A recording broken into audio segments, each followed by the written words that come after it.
عثمان رضی اللہ عنہ کا منہج حکومت۔ عثمان رضی اللہ عنہ سے جب لوگوں نے بیعت کر لی تو آپ نے قوم کو خطاب کیا اور اس خطاب کے اندر اپنے سیاسی منہج کو واضح کرتے ہوئے بتلایا کہ وہ اپنی حکومت میں کتاب و سنت یعنی قرآن و حدیث اور شیخین یعنی ابو بکر و عمر رضی اللہ عنہما کی سیرت کا التزام کریں گے، اور یہ وضاحت فرمائی کہ وہ حلم و بردباری اور حکمت سے حکومت چلائیں گے، الا یہ کہ کوئی اپنے اوپر شرعی حدود کو لازم کر لے۔ پھر آپ نے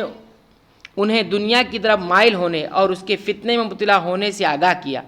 تاکہ ان کے درمیان باہمی کشمکش، بغض اور حسد برپا نہ ہو،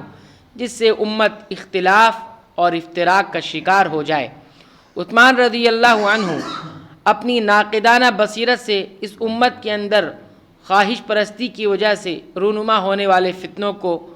پردے کے پیچھے دیکھ رہے تھے۔ آپ نے خطاب کرتے ہوئے فرمایا، اما بعد، حمد و صلات کے بعد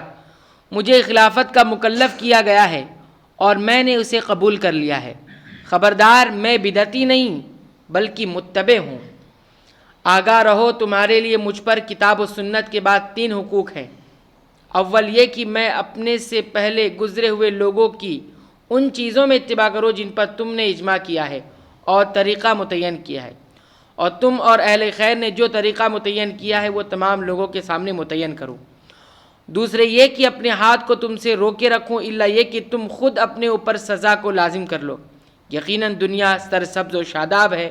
اور لوگوں کی طرف لپکی ہے اور بہت سے لوگ اس کی طرف مائل ہو چکے ہیں، لہٰذا تم دنیا کی طرف مائل نہ ہونا اور نہ اس پر اعتماد کرنا۔ دنیا قابل اعتماد نہیں ہے، اور یاد رکھو وہ کسی کو چھوڑنے والی نہیں ہے الا یہ کہ جو اس کو خود چھوڑ دے۔ بعض حضرات کا یہ کہنا کہ عثمان رضی اللہ عنہ پہلا خطاب کرنے کے لیے جب کھڑے ہوئے تو کانپ اٹھے اور یہ نہ سمجھ سکی کہ کیا کہنا ہے، یہاں تک کہ معذرت کرتے ہوئے فرمایا، لوگوں، پہلی مرتبہ سواری پر سوار ہونا مشکل ہوتا ہے،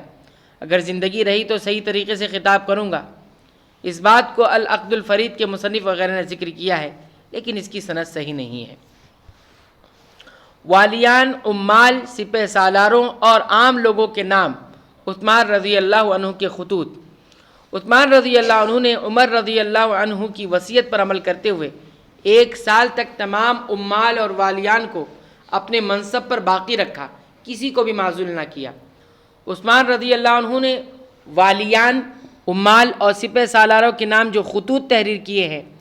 ان میں غور و فکر کرنے والے کو اس منہج کا پتہ چل جاتا ہے جس پر وہ چلنا اور امت کو چلانا چاہتے تھے۔ نمبر 1، تمام والیان اور امرائے حکومت کے نام عثمان رضی اللہ عنہ کا پہلا خط، حمد و صلات کے بعد۔ یقیناً اللہ تعالیٰ نے امراء اور حکام کو حکم فرمایا ہے کہ وہ راعی یعنی نگہبان بنے، ٹیکس وصول کرنے والا نہ بنے۔ اس امت کے اولین لوگ راعی بنائے گئے تھے، ٹیکس وصول کرنے والے نہیں بنائے گئے تھے۔ قریب ہے کہ تمہارے عمراء ٹیکس وصول کرنے والے بن جائیں اور راعی کی پوزیشن نہ سنبھال سکے۔ اگر ایسا ہوا تو حیا، امانت اور وفاداری ختم ہو جائے گی۔ خبردار، معتدل اور بہترین سیرت یہ ہے کہ تم مسلمانوں کے مسائل میں غور و فکر کرو،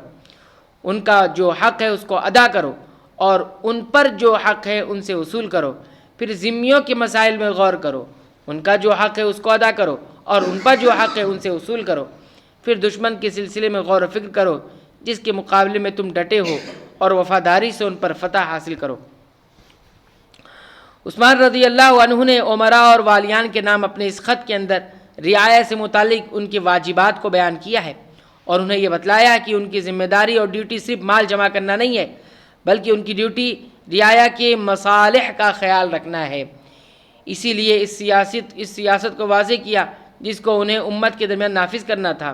اور وہ یہ کہ رعایا پر جو واجبات ہیں اس کو وصول کرے اور اس کے جو حقوق ہیں اس کو ادا کرے۔ اگر انہوں نے یہ سیاست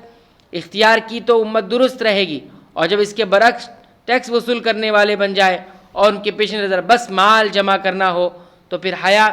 اور امانت و وفاداری مفقود ہو کر رہے گی۔ والیان و عمراء کے نام عثمان رضی اللہ عنہ کے اس خط میں عادلانہ سیاست، اجتماعیت اور معیشت کے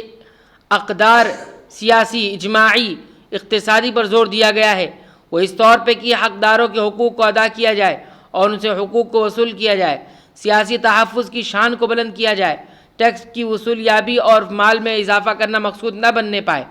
اس خط کے اندر عثمان رضی اللہ عنہ اس انجام سے آگاہ کیا ہے جو والیان اور عمراء اور راعی کے بجائے ٹیکس وصول کرنے والے اور مال جمع کرنے والے بن جائیں، یعنی یہ سبب ہے مکارم اخلاق کی کمی کا، جس کی مثال حیا، امانت و وفاداری سے دی ہے۔ راعی اور رعیت اور عمراء اور رعایا مضبوط تعلقات کے اہم ترین دھاگے میں پروئے ہوئے ہیں، اور طرفین میں ایک ہدف پر اتفاق سے اس میں مضبوطی اور استحکام پیدا ہوتا ہے، اور وہ ہدف اللہ رب العالمین کی رضا کی تلاش ہے۔ والی کو چاہیے کہ وہ امام وقت کے لیے اطاعت، ولا اور امانت و وفا جو کچھ پیش کرتا ہے اس سے اس کا مقصود یہی ہدف ہو، اور حیا کی چادر جس کی طرف عثمان رضی اللہ عنہ نے اشارہ فرمایا ہے سب کو اپنے سائے میں لیے ہوئے ہو، اور قبیح امور کے ارتکاب اور کسی کے جذبات کو مجروح کرنے اور حرج میں مبتلا کرنے سے مانع ہو۔ پھر عثمان رضی اللہ عنہ اس خط کے اندر اپنے عمراء اور والیان کو رعایا کے درمیان عدل کو قائم رکھنے کی وصیت فرماتے ہیں، وہ اس طور پہ کہ ان کے حقوق کو ادا کریں اور ان پر عائد ہونے والے حقوق کو ان سے وصول کریں۔ اس خط میں ایک انتہائی اہم ترین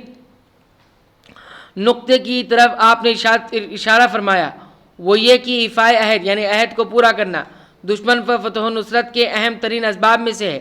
اور تاریخ نے یہ واضح کیا ہے کہ مسلمانوں کے اداری اور جنگی تفوق و برتری کے سلسلے میں اس بلند اخلاقی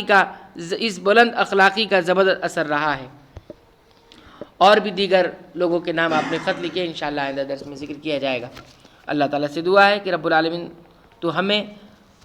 صحابہ کرام کی سیرت کو کما حق پڑھنے، سننے، سمجھنے اور امت تک اسے پہنچانے کی توفیق عنایت فرما، آمین۔